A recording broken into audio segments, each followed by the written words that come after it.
Well, it was the Walk-Ons Independence Bowl here in Shreveport, Louisiana, but it was the Duke Blue Devils who walked off with a ginormous bowl game victory, winning the game 56-27, and Larry O'Connor, Temple did not have in the second half. Yeah, Brian, the second half was an absolute disaster. The third quarter, to be exact, 6 unanswered touchdowns, 7 unanswered touchdowns going back to the end of the first half. The Duke offense, led by Daniel Jones, was moving the ball up and down the field in this Temple defense. They picked him off once early, but he was just throwing the ball all over the field in the second half. Temple offense takes the field, and they go 3 and out. Anytime you keep repeatedly having your defense go back on the field, just exhausted, it's not a recipe for success. And the absences of Raquel Armstead and Rocky Asin were very noticed. Early in the first half, Duke was throwing the ball deep, and they were connecting on every deep pass. 3 touchdowns in the first half, all on deep balls, all as a result of deep balls. And the rushing game for Temple was basically non-existent today.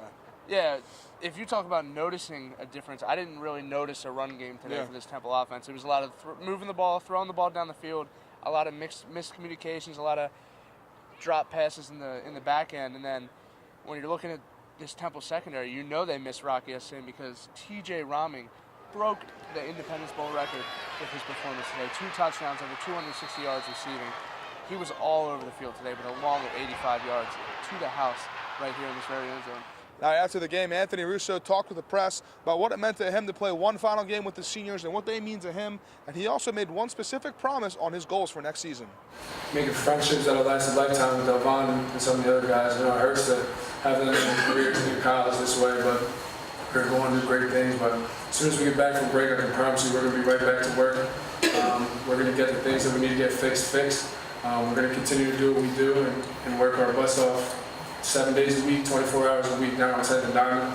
You think about this Temple football season overall, you definitely had your highs and your lows. You know, 8-4 coming into today, 8-5 leaving today. But every game they played, Larry, they were playing a close game. The game against UCF was, I'm sure, a lot closer than people expected. The game against Boston College as well, a lot closer than people expected.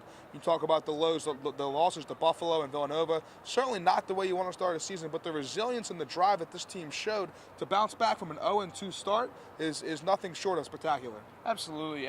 If you would have asked anyone, or if you would have told anyone that this team would be 8-4 and making a bowl game after those 2 back-to-back losses to Villanova and Buffalo to start the season, they would have thought you were crazy. But the way this team responded, they eclipsed last season's 6-win record, and they were able to win 8 games, come in here, they started well, they played a tough Duke team, they just couldn't pull it out in the end, and now they're going to be back as they were 2 years ago with a new head coach and starting a new recruiting process going into the next season.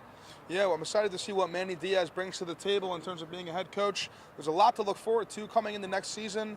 As we mentioned, today was the last day for seniors, and Larry, this was your last day as well. Any final words? No better way to end it. Shreveport, Louisiana. What an adventure it has been. From inside Independence Stadium, for my partner, Larry O'Connor, one final time, and for our man behind the camera, Brian Matthias, I'm Brian Steinmetz.